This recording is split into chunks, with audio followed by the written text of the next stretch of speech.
কাঁটাতার নেই, মুর্শিদাবাদ মালদা বর্ডার দিয়ে জামাতগুলো ঢুকবে, এই আশঙ্কা প্রতিদিন একটু একটু করে জোরালো হচ্ছে। জ্বলছে বাংলাদেশ, শোনা যাচ্ছে হিন্দুরা টার্গেট হচ্ছে। এই পরিস্থিতিতে হবিপুরের বিজেপি বিধায়ক জুয়েল মুর্মু বলেন, বাংলাদেশের জামাতরা যা করছে, আমার বিধানসভা মুর্শিদাবাদ ও মালদার বর্ডারে বিরাট অংশে কাঁটাতার নেই, সেখান থেকে যে কোনো মুহূর্তে জামাতরা ঢুকে যেতে পারে আমাদের দেশে। তাই আমি আশঙ্কা প্রকাশ করছি এবং কেন্দ্রীয় সরকারকে বিষয়টা ইতিমধ্যেই জানিয়েছি। কি বলছেন বিজেপি বিধায়ক জুয়েল মুর্মু, শুনবো।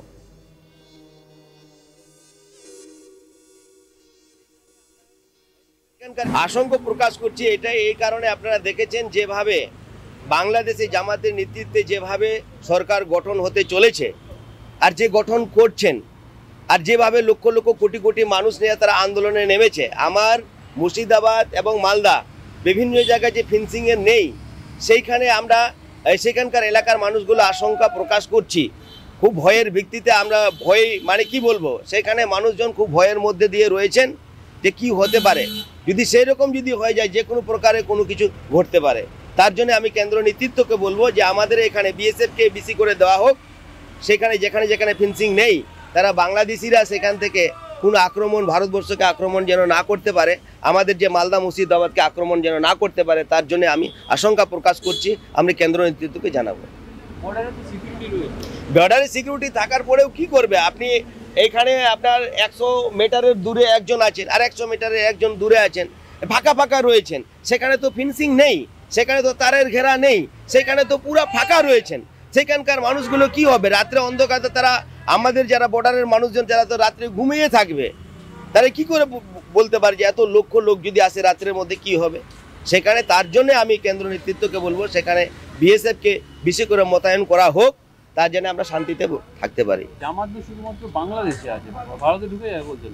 দেখুন, ওরা ভারতে আপনারা দেখেছেন বিভিন্ন রকমের গুরু পাচার থেকে শুরু করে বিভিন্ন রকমের যে পাচার থেকে আপনারা দেখেছেন, তিনি ওদের যে যারা আছেন আপনারা দেখেছেন যে এখান থেকে যদি চুরি করে না নিয়ে যেতে পারে তাহলে তো বাংলাদেশ বাঁচবে না। আপনারা দেখেছেন যে আপনারা বহু কিছু দেখেছেন, সবাই মানুষ দেখেছে। এখন যদি সেরকম পরিস্থিতি যদি হয় তাহলে তো সরাসরি আসবে, তখন কি করব আমরা। প্রসঙ্গত বলি, ভারত বাংলাদেশ সীমান্তে চরম সতর্কতা, অনুপ্রবেশ আটকাতে কড়া পাহারা দেওয়া হচ্ছে। বাংলাদেশ থেকে এপারে চিকিৎসা করাতে আসছেন প্রচুর মানুষ, ভালো করে পরীক্ষা নিরীক্ষা করে তবেই প্রবেশ করতে দেওয়া হচ্ছে। সীমান্তে কড়া নিরাপত্তার চাদরে মুড়ে ফেলেছে বিএসএফ। তার মধ্যেই ভারতে জালি পরিচয়পত্র হাতে বাংলাদেশ থেকে ভারতে প্রবেশের চেষ্টা, উদ্ধার জাল প্যান ও আধার কার্ড। 20,000 টাকার বিনিময়ে এই জাল ভারতীয় পরিচয় বানিয়েছিলেন বলে জানান অভিযুক্ত। ভারতে ঢোকার সময় এক বাংলাদেশি নাগরিকের থেকে জাল ভারতীয় পরিচয়পত্র উদ্ধার করেছে বিএসএফ। এনামুল হক নামে এই বাংলাদেশি স্ত্রী সন্তান সহ ভারতে প্রবেশের চেষ্টা করছিলেন। মঙ্গলবার চ্যাংরাবান্ধা সীমান্ত দিয়ে চিকিৎসার ভিসা দেখিয়ে ভারতে ঢুকতে গিয়েছিল এই অভিযুক্ত। বিএসএফ জানিয়েছে এই অভিযুক্ত বাংলাদেশের রংপুরের বাসিন্দা বলে জানা গিয়েছে। চ্যাংরাবান্ধা ইমিগ্রেশন চেকপোস্টে বিএসএফ এর নিরাপত্তা চেকিং এর সময় তার কাছে ভারতীয় আধার কার্ড এবং প্যান কার্ড উদ্ধার করা হয়েছে।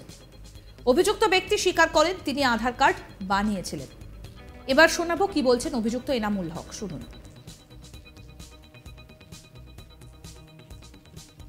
আমি আধার কার্ড বানিয়েছিলাম ট্রিটমেন্টের বিল কম দেওয়ার জন্য। সেটা আমার কাছে 20 করছিলাম, তারপরে কোথাও ইউজ করিনি। এটা উত্তরপ্রদেশে নয়ডা হসপিটালের একটা ব্রোকারের কাছে। কত টাকা নিয়েছিল? 20,000 টাকা নিয়েছিল। তারপর প্লিজ একটু এখন আপনার নাম কি? আপনার নাম কি? প্লিজ একটু আপনার নাম কি দাদা? আপনার নাম কি? আপনার নাম কি দাদা? আজকে কি ফিরে গেলেন? ফিরে যাচ্ছেন? আপনি তো দিল্লি ট্রিটমেন্ট যা করতে যাওয়ার কথা, করতে পারলেন? ফিরে যাচ্ছেন মনে হয় এখন না, পরে আপনার নামটা বলুন, নামটা বলুন দাদা, নামটা বলুন না, নামটা কি বলেন? আপনার নাম কি? ভালো নাম কি আপনার? হ্যাঁ, এনামুল হক সোহেল। আরও এক অভিযুক্ত বলছেন চিকিৎসার জন্য যাচ্ছি। কি বলছেন তিনি, শুনুন।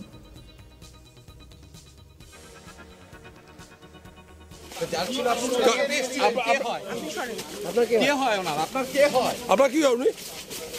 বলেন আপনার কি হয়?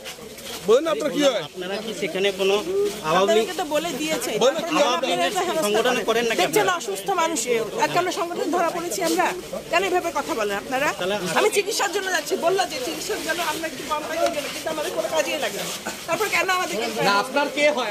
অনেক অসুবিধা আছে জানেন অনেক অসুবিধা আসছি বাংলাদেশে আপনাদেরকে উপর কি অত্যাচার হচ্ছে? কোচবিহারের পুলিশ সুপার দ্যুতিমান ভট্টাচার্য বলেন, এই ব্যক্তিকে জিজ্ঞাসাবাদের সময় জানা যায় জালিয়াতি করে গ্রেটার নয়ডা থেকে ভারতীয় পরিচয়পত্র তৈরি করেন। এরপর সেই ব্যক্তির ভিসা প্রত্যাখ্যান করে জাল পরিচয়পত্র বাজেয়াপ্ত করে বাংলাদেশে পাঠিয়ে দেওয়া হয়েছে। 20,000 টাকার বিনিময়ে এই জাল ভারতীয় পরিচয় বানিয়েছিলেন বলে জানান অভিযুক্ত এনামুল হক। সে জানিয়েছে চিকিৎসার জন্য দিল্লিতে যাবার চেষ্টা করেছিল সে। আমাদের প্রতিনিধি প্রবীর কুণ্ডু কি প্রতিবেদন তুলে ধরেছেন, এবার শুনবো। জাল পরিচয়পত্র নিয়ে ভারতে প্রবেশের সময় এক বাংলাদেশি নাগরিক তাকে আটক করা হয়েছে এবং তারপর তাকে বাংলাদেশে ফেরত পাঠিয়ে দেওয়া হয়েছে। মূলত অভিযোগ উঠেছে যে চ্যাংড়াবান্ধা যে সীমান্ত, সেই চ্যাংড়াবান্ধা সীমান্ত হয়ে বাংলাদেশি এই রংপুরের বাসিন্দা যার নাম জানা গেছে এনামুল হক, এই অভিযুক্ত তিনি মেডিকেল যে ভিসা সেই তা নিয়ে তিনি চেষ্টা করছিলেন ভারতে প্রবেশের এবং চিকিৎসার কথা বলে তিনি দিল্লিতে যাবেন এমনই জানিয়েছিলেন। কিন্তু যখন চ্যাংড়াবান্ধা ইমিগ্রেশন চেকপোস্টে তার পরিচয়পত্র দেখা হচ্ছিল এবং তার ব্যাগে তল্লাশি করা হচ্ছিল খুব স্বাভাবিকভাবেই, তখন দেখা যায় যে তার ব্যাগের মধ্যে ছিল ভারতীয় কিছু পরিচয়পত্র এবং এই অভিযুক্ত তিনি স্বীকার করেছেন যে বিএসএফ যখন তাকে জিজ্ঞাসাবাদ করে তখন তিনি বিএসএফের কাছে স্বীকার করেছেন যে মূলত উত্তরপ্রদেশ থেকে তিনি 20,000 টাকার বিনিময়ে 2020 সালে এই নকল ভারতীয় পরিচয়পত্র তৈরি করেছিলেন এবং বিএসএফ এবং পুলিশ সূত্রে জানা গেছে প্রাথমিকভাবে তার কাছ থেকে তার ব্যাগের থেকে উদ্ধার হয়েছে ভারতীয় প্যান কার্ড এবং ভারতীয় আধার কার্ড এবং যা নিয়ে রীতিমতো কিন্তু তদন্ত শুরু হয়েছে যে কি করে এই জাল পরিচয়পত্র তৈরি করলেন একজন এই বাংলাদেশি নাগরিক এবং তাকে জিজ্ঞাসাবাদের পরে তাকে কিন্তু বাংলাদেশে ফেরত পাঠানো হয়।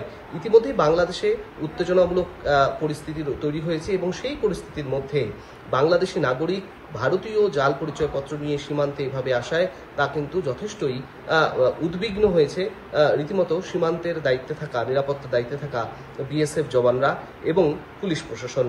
কারণ ইতিমধ্যেই এই সীমান্ত এলাকায় যথেষ্ট নিরাপত্তায় মুড়ে ফেলা হয়েছে এবং যারা মূলত ইমিগ্রেশন চেকপোস্ট হয়ে ভারত বাংলাদেশের মধ্যে যাতায়াত করছেন তাদের সঠিক পরিচয়পত্র রয়েছে কিনা, সঠিক তথ্য রয়েছে কিনা, সঠিক পাসপোর্টে যাবতীয় সব তথ্য উল্লেখ রয়েছে কিনা, সব দিক খতিয়ে দেখছে ইতিমধ্যেই প্রশাসন।